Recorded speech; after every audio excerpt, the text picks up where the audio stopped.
My husband said, "I'm leaving you for your best friend. I'm happier with her." But a week later, I got a call from a notary. "Ma'am, your first husband from 2000 left you $60 million, but there is one condition." Good day, dear listeners. It's Diana again. I'm glad you're here with me. Please subscribe to my channel and like this video. And also let me know in the comments which city you're listening from. That way I can see how far my story has traveled. I used to think that if you worked hard enough at something, a marriage, a friendship, a life, it would hold. That was the deal I believed in. You put in the effort, you stayed loyal, you showed up, and the people around you did the same. That was how it was supposed to work.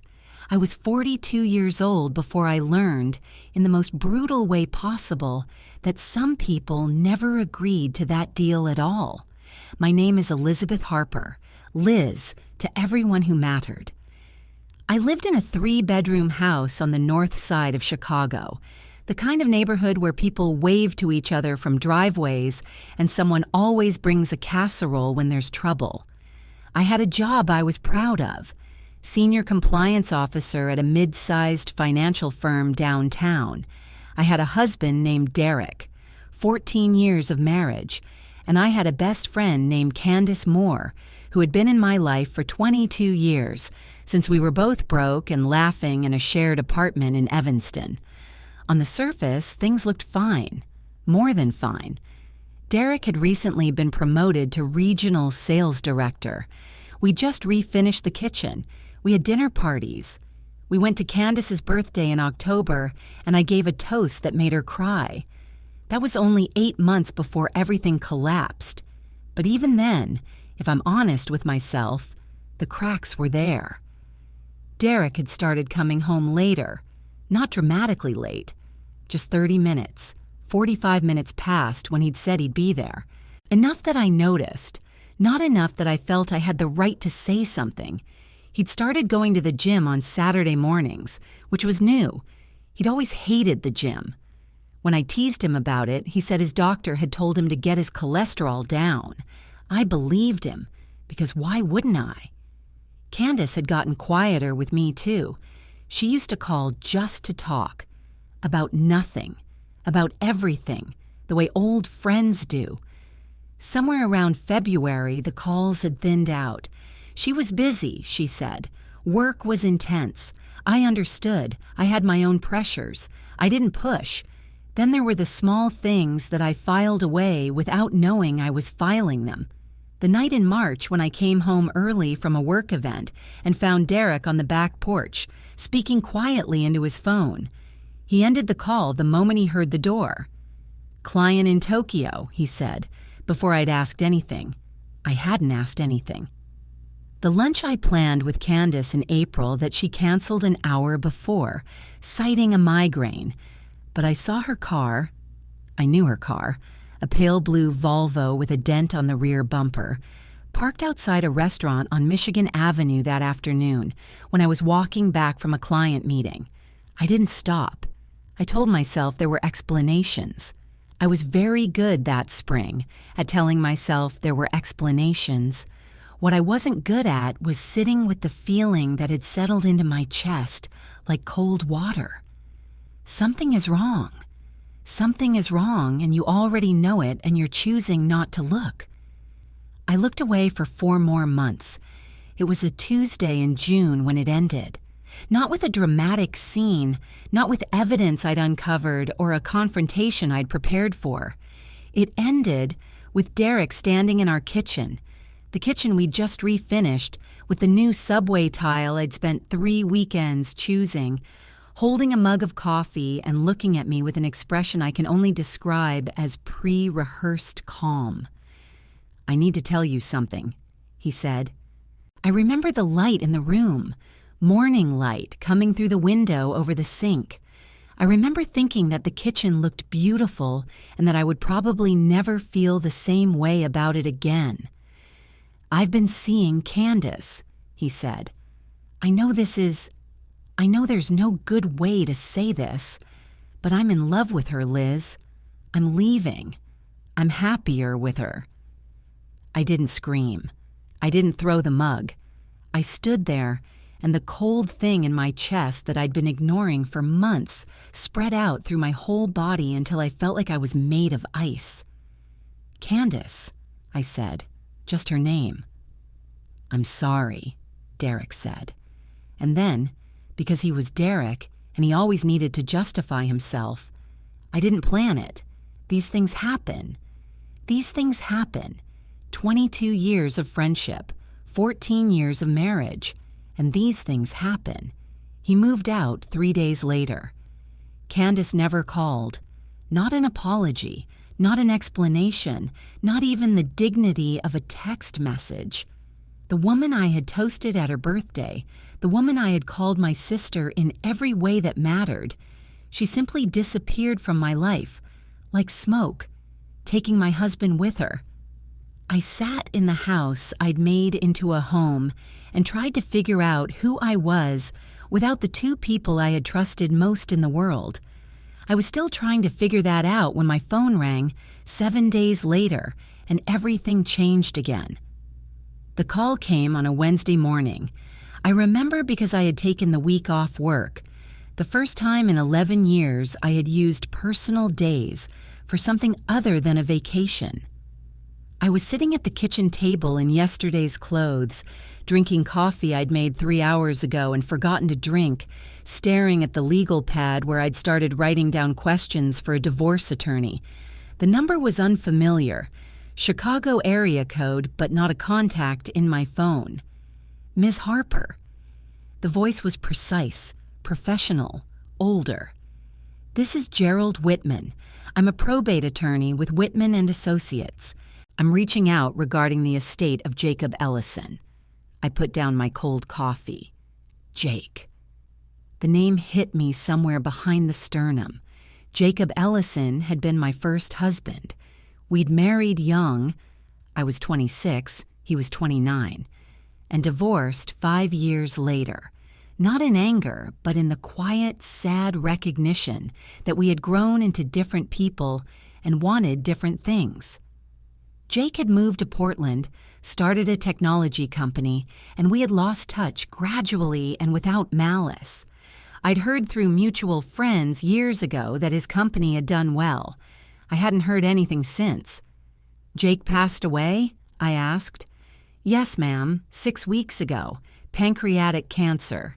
It was, I'm told, relatively swift." Gerald Whitman paused with the careful empathy of a man who delivered difficult news professionally.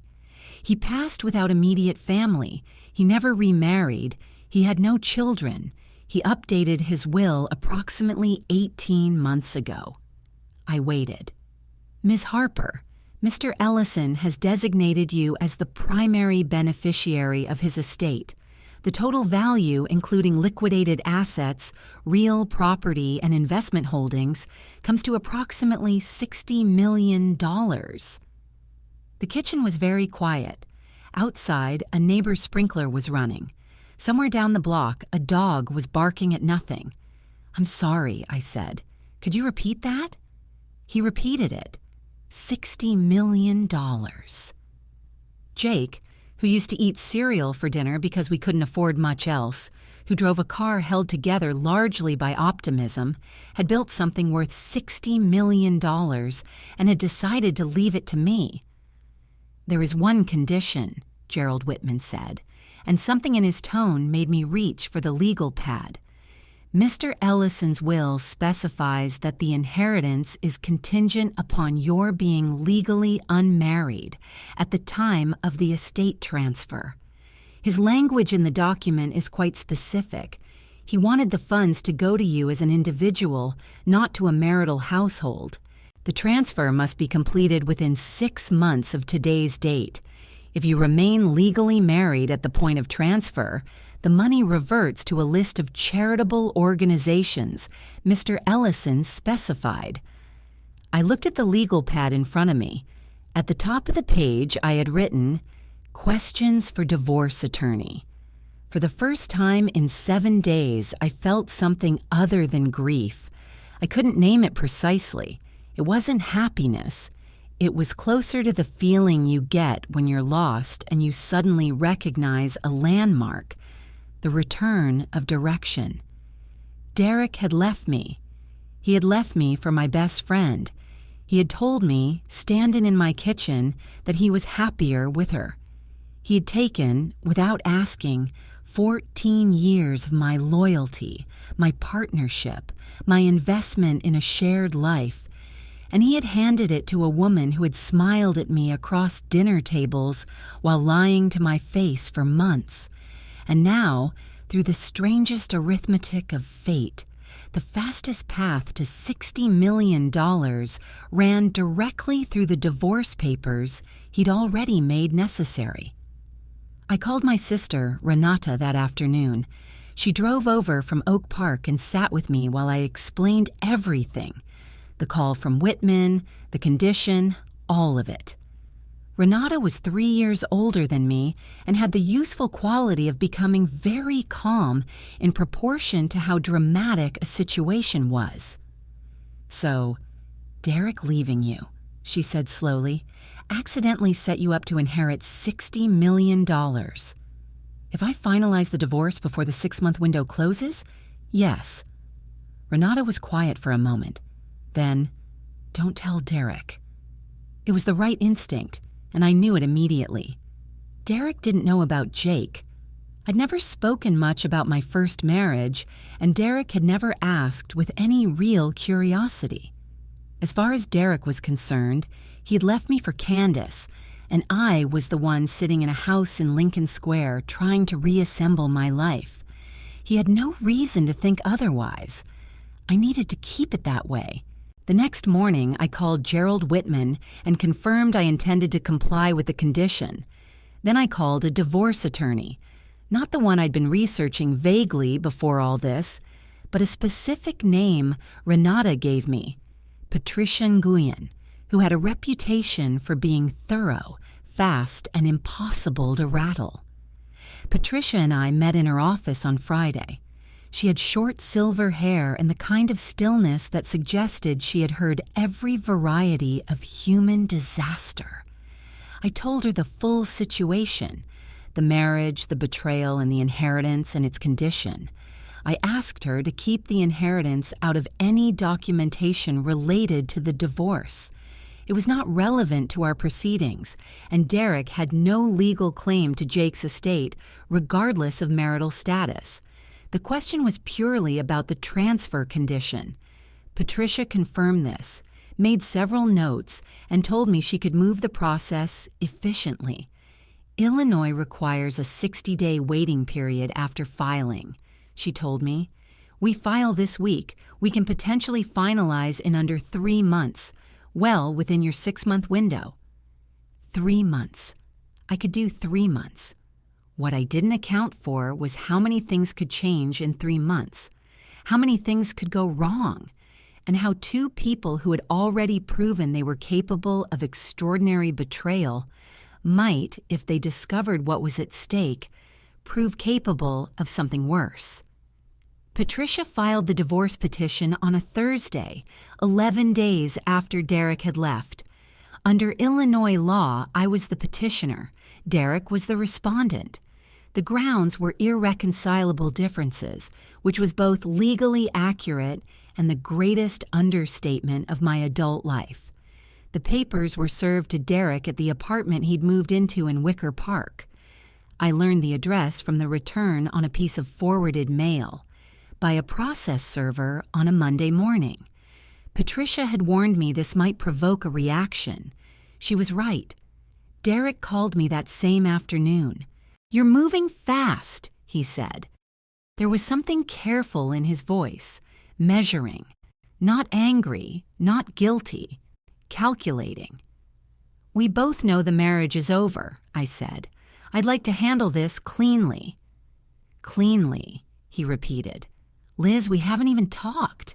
We haven't discussed the house, the accounts." "That's what the attorneys are for." A pause. "You already have an attorney?" "Goodbye, Derek." I hung up and sat for a moment in Patricia's waiting room, where I'd taken the call. Through the window, Michigan Avenue was doing what it always did, moving, indifferent, continuous. I felt the first small, hard kernel of something forming in my chest. Not anger, exactly. Resolve. What I didn't know yet was what Derek did immediately after that call.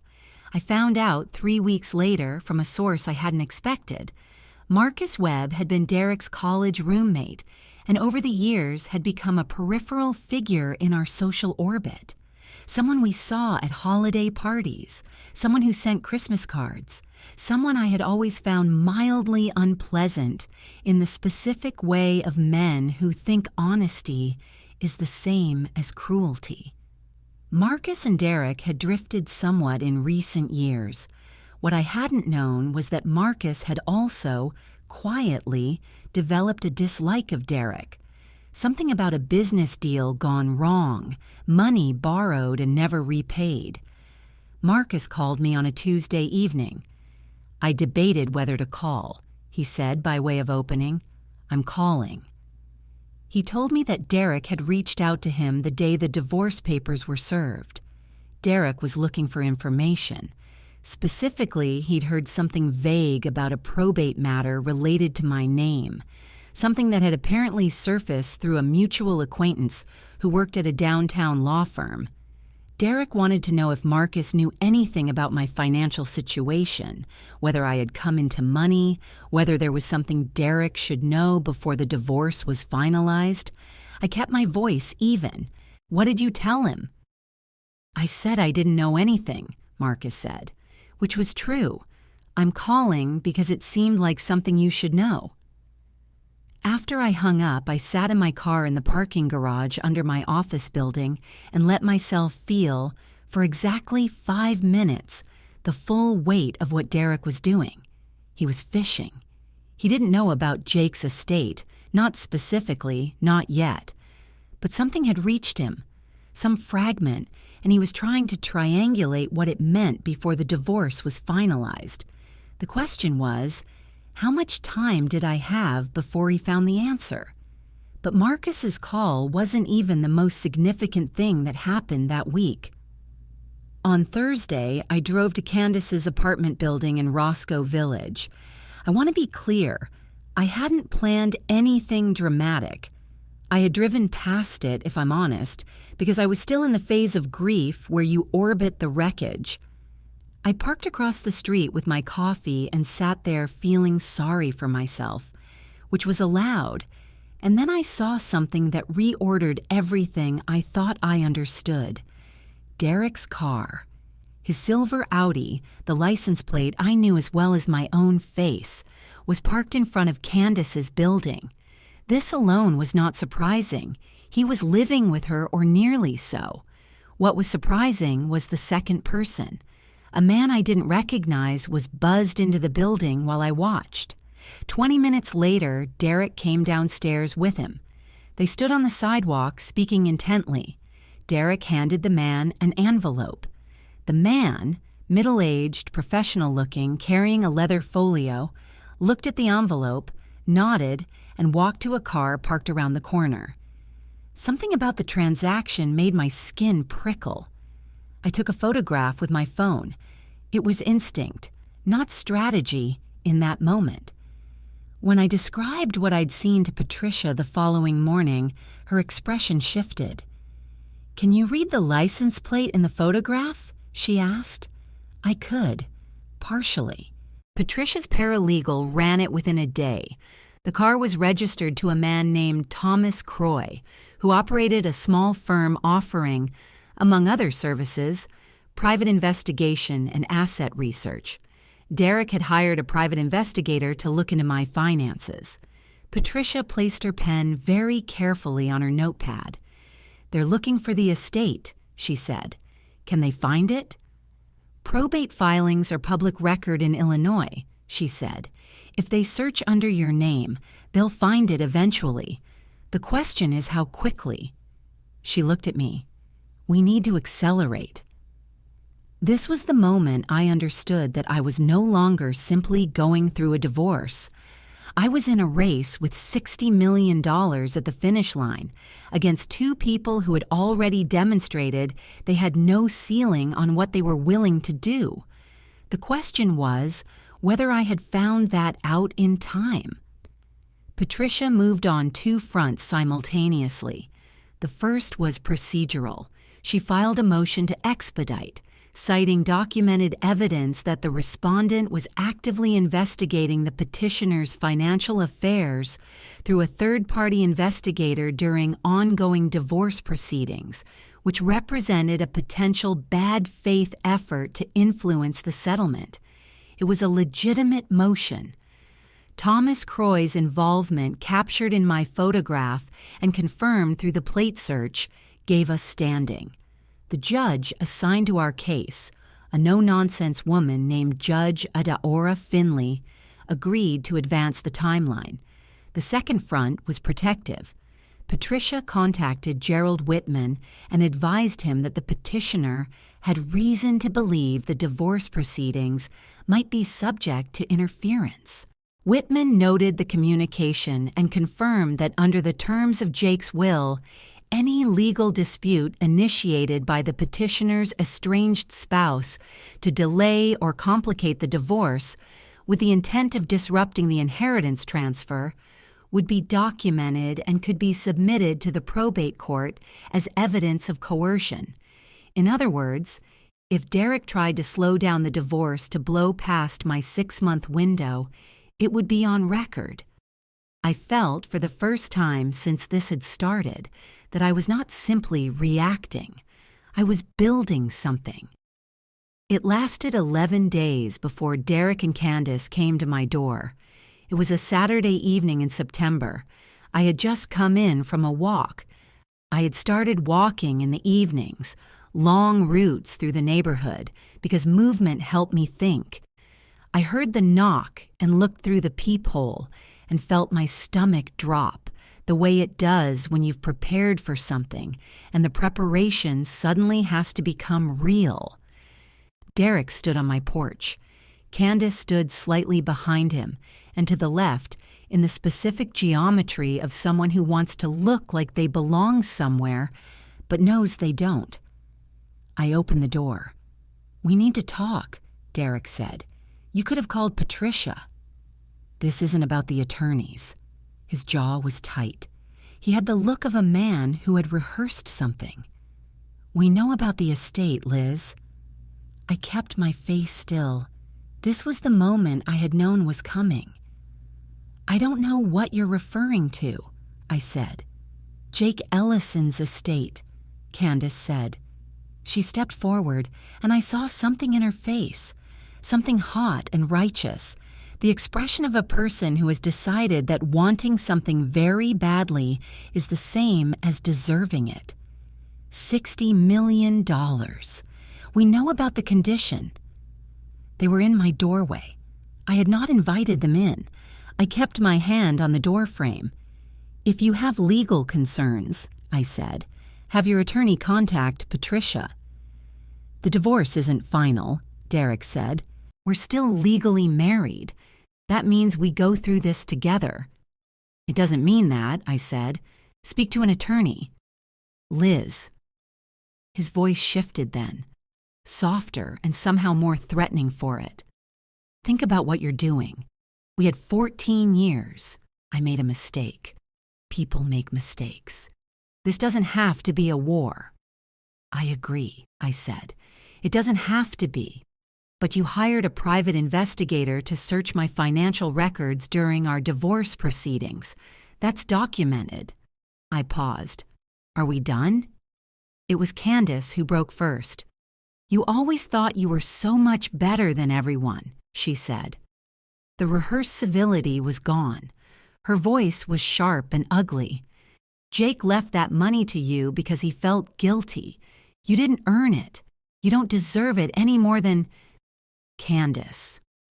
Derek's voice was a warning. Too late. "You need to back away from this," she said to me, lowering her voice in a way that was meant to be intimidating. "Derek has grounds to contest the divorce. He could claim you're hiding assets. He He could drag this out for a year. You'd miss your window. It was a real threat, not empty. Derek could file motions, introduce delays, make the process costly and slow. Patricia had warned me it was possible. But here was what Candace didn't understand. I had spent the last 6 weeks building walls. Patricia had documented everything. Judge Finley had our expedited timeline. And the motion Patricia had filed, the one about the private investigator, had already put Derek's bad faith conduct on the court's radar. "You're welcome to try," I said. I closed the door. I stood in my hallway for a long moment, listening to the sound of them on my porch, the low, urgent murmur of a whispered argument. Then I heard footsteps on the stairs, a car door, an engine. They were gone. I went upstairs, sat on the edge of my bed, and let my hands shake for a while, because I had earned that. Then I called Renata. "They came," I said. "I know," she said. "Come stay with me for a few days." I did. I packed a bag and drove to Oak Park and slept in Renata's guest room for 4 nights, in a house that smelled like her kids' cereal and her husband's coffee. And I let myself be someone's sister for a while instead of someone's opponent. I didn't check my email. I let Patricia handle the motions. I walked in Renata's neighborhood in the mornings and sat on her porch in the evenings and tried to remember what it felt like to simply exist without someone trying to take something from me. It helped, more than I expected. I returned to my house on a Wednesday. The 4 days with Renata had done something to my nervous system, quieted it, or at least organized it. I came back to Chicago not exactly healed, but operational. There's a difference between being fine and being functional, and I had learned to make peace with the second category. Patricia had sent a summary of developments while I was in Oak Park. Derek's attorney, a man named Gary Aldis, who apparently specialized in prolonging things, had filed a preliminary motion requesting a full financial disclosure from my side. It was exactly what Candace had promised. They were attempting to drag the process. Patricia had responded efficiently. She submitted our existing documentation, including full disclosure of my current accounts, employment, and the house's appraised value. Jake's estate was not my asset until the transfer was complete. It was irrelevant to the divorce proceedings, and she said so plainly in the filing. Judge Finley had noted both submissions, so the first attempt to slow us down had been absorbed, but I knew it wouldn't be the last. 3 days after I returned home, Derek called my personal cell. I almost didn't answer. Then I decided that ignoring him was a kind of fear, and I was done being afraid. "Liz," he said, and his voice had changed again.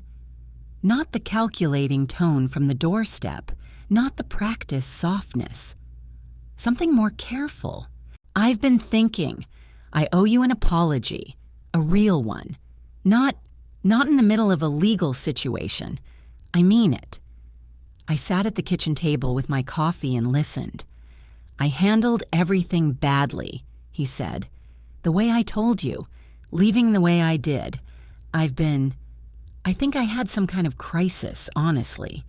Candace and I, He paused. "It's not what I thought it would be." And there it was. 7 weeks after telling me he was happier with her. 7 weeks after moving into her apartment in Wicker Park. Already things were not what he had thought they would be. I wondered if Candace knew he was making this call. "Derek," I said, and I kept my voice as neutral as weather. "I think you should speak to a therapist, genuinely, but this call shouldn't happen again outside of legal channels." "Liz, I know what you're trying to do," I said, not with anger, with clarity. "And I want you to know that it's not going to work, not because I'm angry with you, though I am, but because what you're offering doesn't change anything material, and you know that." A silence. Then, "I just want to talk." "Your attorney has Patricia's number," I said. "Goodbye, Derek." I ended the call and set my phone face down on the table. He called once more that evening. I let it go to voicemail. The message was brief and said nothing new. He sounded tired. What Derek's calls made clear was that the situation between him and Candace was deteriorating. Whether that was genuine or performed for my benefit didn't matter much. Either way, they were not as united as they'd been on my porch. A crack had opened. I called Gerald Whitman the following morning to check in on the estate's status. The probate process was moving through its standard stages.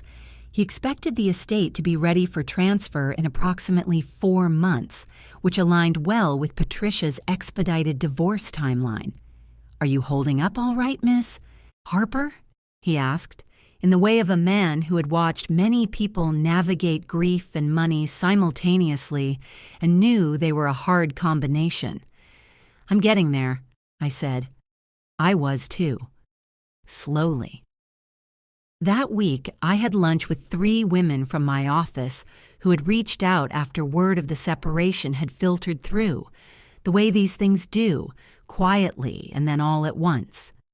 2 of them had been through divorces of their own. We sat in a restaurant on Wabash Avenue for 2.5 hours, and they talked with the specific candor of people who have been through something and come out the other side. One of them, Margot, who was 54 and had rebuilt her life after a marriage that had cost her nearly everything, looked at me over her salad and said, "The mistake I made was thinking I had to grieve the marriage and fight for myself at the same time. I couldn't do both. I had to fight first and grieve later."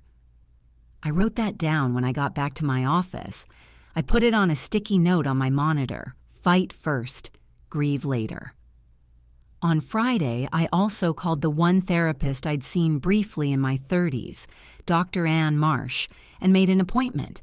Not because I was falling apart.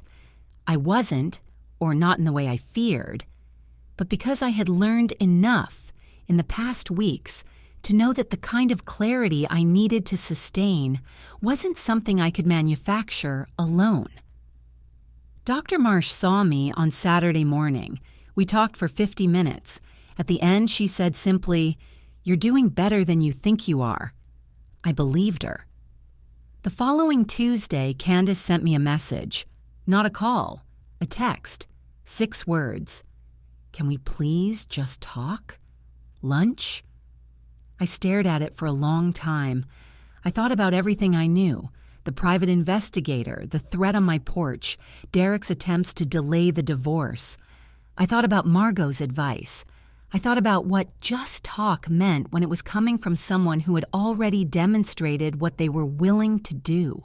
Then I thought, if I say no, I learn nothing. If I say yes, I control the setting. I texted back, "Saturday, noon. I'll pick the place."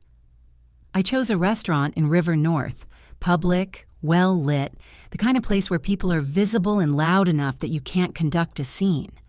I arrived 7 minutes early, chose a table in the center of the room, and ordered water. Candace arrived with Derek. I should have anticipated this, and the fact that I hadn't annoyed me briefly before I set the feeling aside. I stood and looked at them both. "I agreed to meet Candace," I said.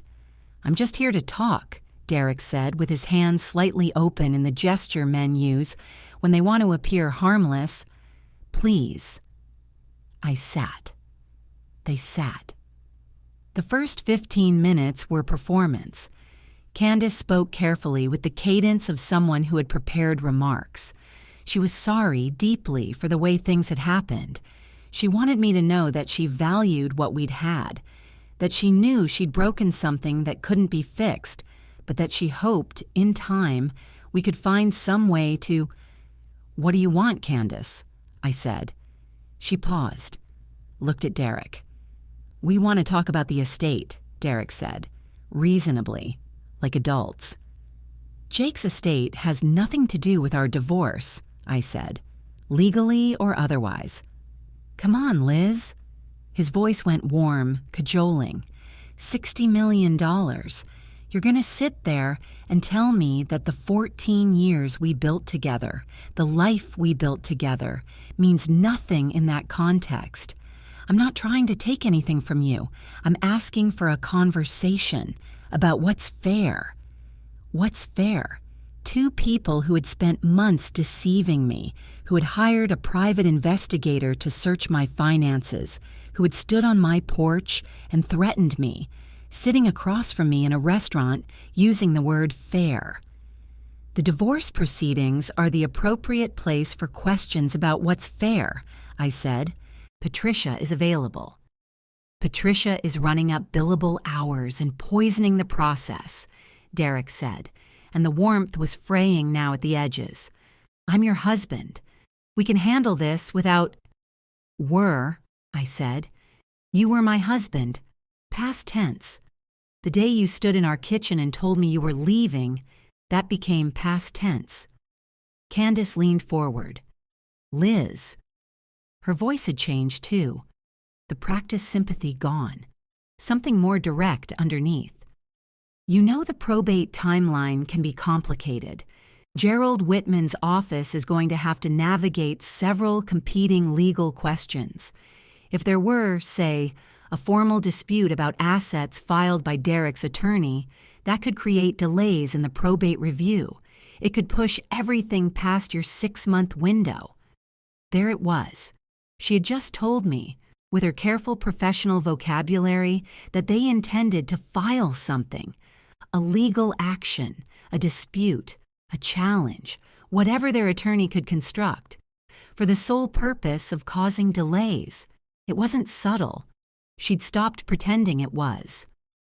Are you threatening to interfere with a probate proceeding? I said.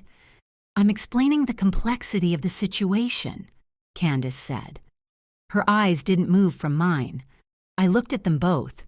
Derek was watching me with the focused attention of a man waiting to see what the pressure produced. It produced nothing. I'm going to give Patricia and Gerald Whitman a full account of this conversation, I said, standing. I picked up my bag, both of them in writing today, including the specific language you used. I looked at Candace. I'd suggest you speak to your attorney before you file anything, because what you're describing could constitute tortious interference with inheritance rights, which is a civil cause of action. I'd hate for this to become more complicated than it already is. I left $40 on the table for the water and the time. I walked out of the restaurant onto Michigan Avenue and stood in the wind off the lake for a moment, my heart hitting hard in my chest. I was afraid. I won't pretend I wasn't. They had resources, they had motivation, and they had a willingness to use legal process as a weapon that I found genuinely frightening. A bad faith filing could cost me time I didn't have, but underneath the fear was something harder, something that hadn't been there 8 weeks ago when I was standing in my beautiful, refinished kitchen, listening to my husband explain that he was leaving. I was angry. And the anger, unlike the fear, did not feel like weakness. It felt like fuel.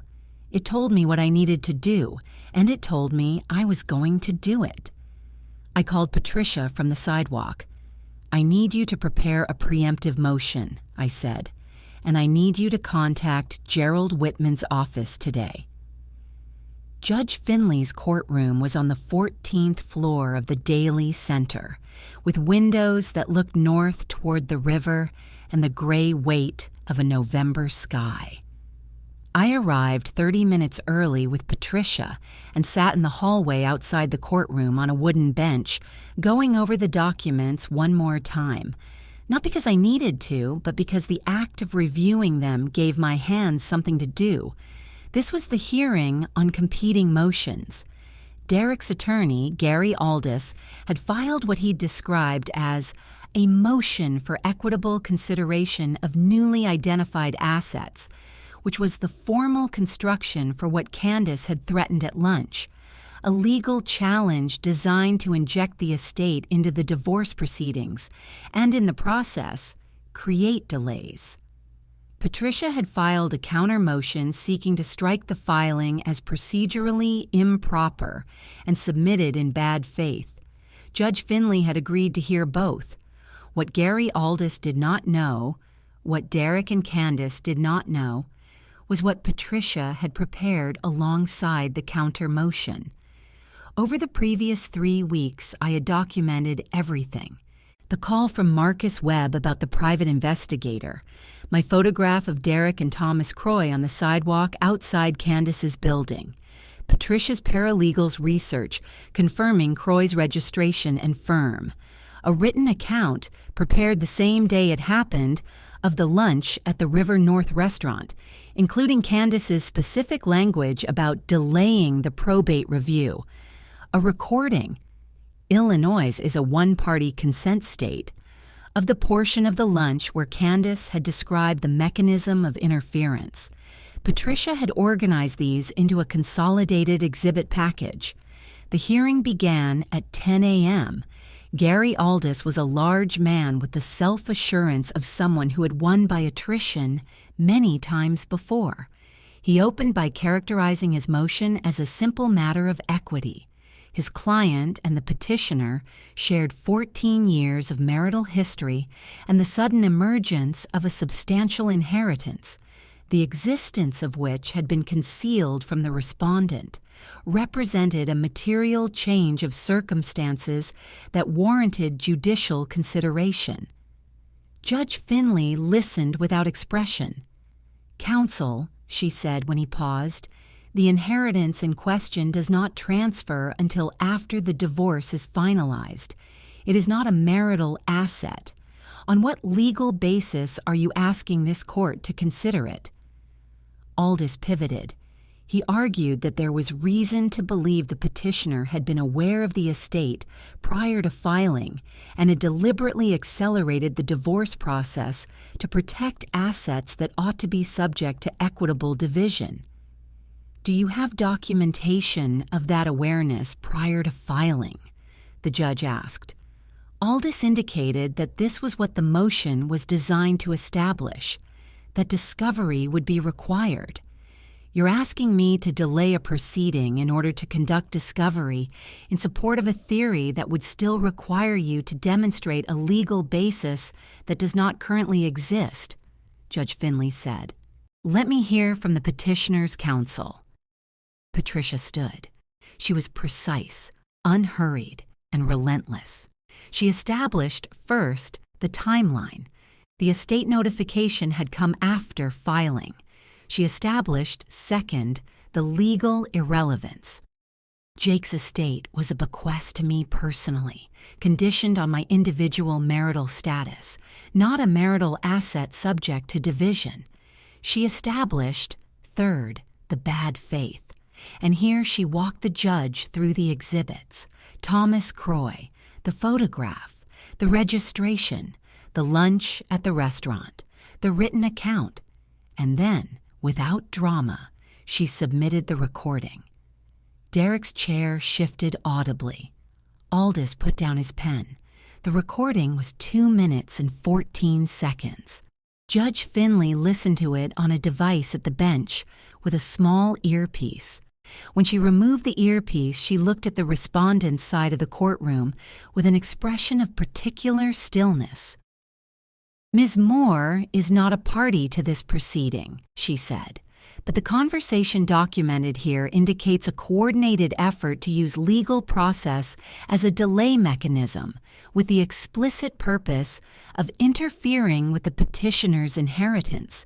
That is not something this court will facilitate." She turned to Aldis. "Your motion is denied. The expedited timeline stands. I am also referring the conduct documented in these exhibits to the appropriate review authority." Aldis attempted to respond. Judge Finley raised a hand. "I am also noting for the record that if any further filings in this matter appear to be submitted for purposes of delay rather than genuine legal relief, I will consider sanctions." She moved to the next item on her docket. In the hallway afterward, I stood with Patricia by the windows and let the city stretch out below us for a moment.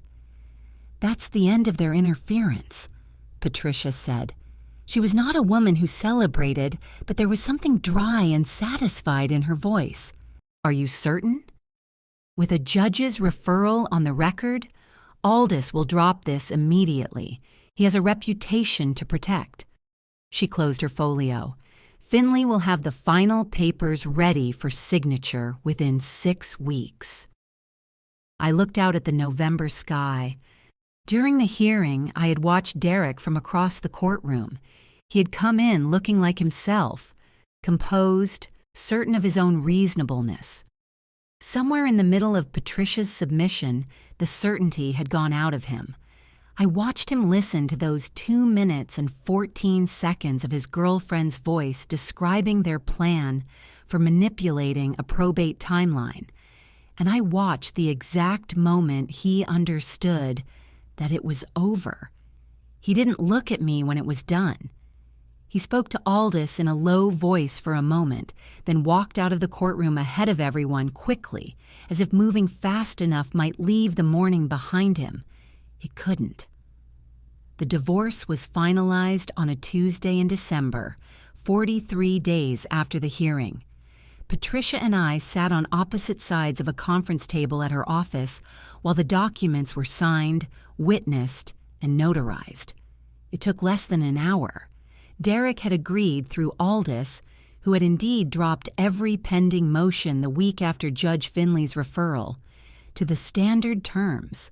The house was mine, we split the joint accounts, no alimony in either direction.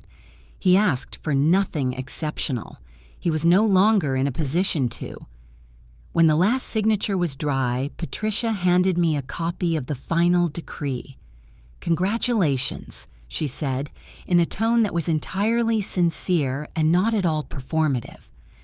I drove home through the first real snowfall of the year, the city white and quiet around me, and called Gerald Whitman from my car. "It's done," I said. "I'll begin the transfer proceedings immediately," he said. "Expect the formal paperwork within the week." The estate transferred in full 17 days later. $60 million, actually 61.3 accounting for investment growth during the probate period, moved into accounts Patricia and a financial advisor named Thea Kaminsky had helped me structure over the preceding weeks. The money was real. Jake, who had once eaten cereal for dinner in our tiny apartment, had built something real, and he had given it to me. I sat in my kitchen the morning after the transfer confirmation arrived and drank my coffee in the good light and let myself feel it. Not triumph, exactly. Something quieter. The knowledge that I had been thrown into deep water and had not drowned. The professional consequences for Derek and Candace came separately, and I had not manufactured them. The referral Judge Finley had made went to the Illinois Attorney Registration and Disciplinary Commission. Since Gary Aldis's filing had raised questions about attorney conduct, specifically whether Aldis had filed a motion he knew to be without legal merit for purposes of delay. Aldis was not disbarred. The finding was a formal reprimand, which nonetheless appeared on his public record. He lost 2 long-term clients in the aftermath. Derek's employer became aware of the court proceedings. Court filings are public record, and someone in his office had noticed. His regional director role, which had involved a significant amount of client trust and relationship management, came under review. The company's HR department had concerns about the conduct documented in the exhibits. Specifically, the coordinated effort to use legal process to interfere with an individual's inheritance. He was placed on administrative leave in January and quietly separated from the company in February. Candace's situation was more direct. She was a licensed real estate agent, and her broker became aware of her involvement in the documented interference scheme. Real estate licensing in Illinois requires a showing of good character, and her broker, A cautious man who did not want regulatory trouble near his agency did not renew her association when her annual review came up in March. She was, effectively, out of the industry in the city where she'd built her career. I had not called either employer. I had not contacted her broker. I had not done anything other than go to court with documentation of what they had actually done. The rest had followed naturally, the way consequences do when there's nothing left to prevent them. Derek and Candace did not last. Renata heard through a mutual acquaintance. The social networks of 14 years do not vanish overnight, that they had separated by April. The story, as it reached me secondhand and without my seeking it, was that the period after the divorce had been acrimonious. Money was tight with Derek out of work. Candace's income was disrupted, and the thing they'd built together, which had been constructed on betrayal and the shared fantasy of what they were taking, had nothing left to hold it once there was nothing left to take. I didn't feel sorry for them. I want to be honest about that. I had spent some time in the months before the divorce was final worrying that I would feel sorry for them, that some part of me would soften. It didn't. They had made their choices with full knowledge of what they were doing, and they had continued to make those choices long after they could have stopped. The consequences were theirs. What I felt instead was a kind of clarity. I knew exactly who I was now. I had not known that before. Or perhaps I had known it theoretically, the way you know something you've never tested. And now I had tested it, and it had held. That was worth something. Possibly more than the $61 million, though I will admit I was not prepared to test that theory. By the following spring, my life looked nothing like what it had been, and I was glad. I sold the house in Lincoln Square, not because I couldn't afford to keep it and not out of bitterness.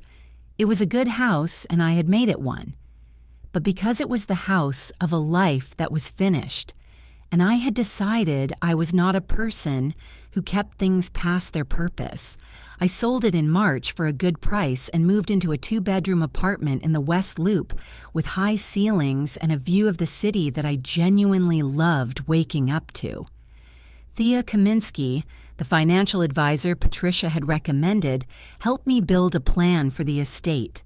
We established a foundation, the Ellison Harper Foundation, in Jake's name as well as mine, focused on funding financial literacy programs at community colleges, which felt right given what Jake had built from scratch.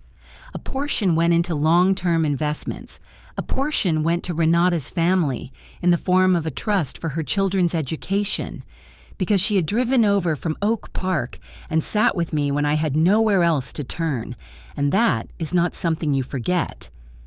I also took a leave of absence from my firm and then resigned, gently, with full respect for the people there who had been good to me, in April. Not because I was done working, but because what I wanted to do with my working life had shifted, and I had, for the first time, the resources to take the time to figure out what that was. What I discovered over those months was a version of myself I hadn't had room for inside my old life. I started taking a ceramics class on Thursday evenings. I was terrible at it for weeks, and then gradually less terrible, and then one week made something I genuinely liked looking at, a small lopsided bowl in a deep blue glaze, and kept it on my kitchen counter. I started cooking seriously. Not the performing for dinner parties cooking of my married years, but the quiet cooking of someone who is learning what they actually like. I joined a book club that met at a wine bar in Fulton Market and became, slowly, friendly with two of the women there. Rosario, who was a structural engineer with opinions about everything and a loud laugh that the room adjusted itself to, and Diane, who was 60 and had sailed to Iceland on a small boat and made me feel that the second half of a life could be very large indeed. Margot, from my office became a real friend. We had lunch monthly and spoke on the phone with the frequency of people who have found they actually like each other. I traveled. In June, I went to Portugal. 10 days, alone, which I had never done before. I ate well, walked until my feet hurt, sat in cafes in Lisbon and watched the light move. In September, I went to see my cousin in Santa Fe and spent a week in the desert, which felt like an entirely different planet and which I needed. Dr. Marsh and I continued to meet every other week. In October, she said something that I have turned over in my mind many times since. You came here because you'd been betrayed. What you've actually been working on is learning to trust your own perception again. That's harder and more important. She was right. Meanwhile, without my seeking information about them, things reached me, the way things do. Derek had moved out of Chicago by summer. He'd found a position with a smaller company in Indianapolis, a significant step down, both in title and compensation, and was renting an apartment there. A mutual acquaintance mentioned, without apparent awareness of the full story, that he seemed tired. I wished him no specific harm. I wished him nothing, which felt like the right amount. Candace had tried to re-establish herself in real estate in the suburbs, but without her Chicago agency affiliation and with the professional history that now followed her, the path was harder than she'd expected. She'd been working part-time at a property management company in Oak Brook for several months. From what I heard, she hadn't called. I hadn't expected her to. They had separated in April, as I'd heard, definitively from what reached me. Whatever they had imagined they were building together, whatever future they had projected onto the money they'd tried to intercept, had not materialized. The great passion that had apparently justified destroying a 22-year friendship had turned out to be, in the absence of the fantasy that fed it, fairly ordinary. That struck me sometimes in a quiet way, not with satisfaction exactly, more with the recognition that the stories people tell themselves to justify harm are almost never as true as the harm they've caused. I was 43. I had $61 million, an apartment with a view, a lopsided blue bowl, and a book club. I had Renata, who called every Sunday. I had Margot and Rosario and Diane, and the new, slow understanding of what I actually wanted from the years ahead. I had, most importantly, myself, the version of myself that had been tested and had held. That was the beginning, and it was more than enough.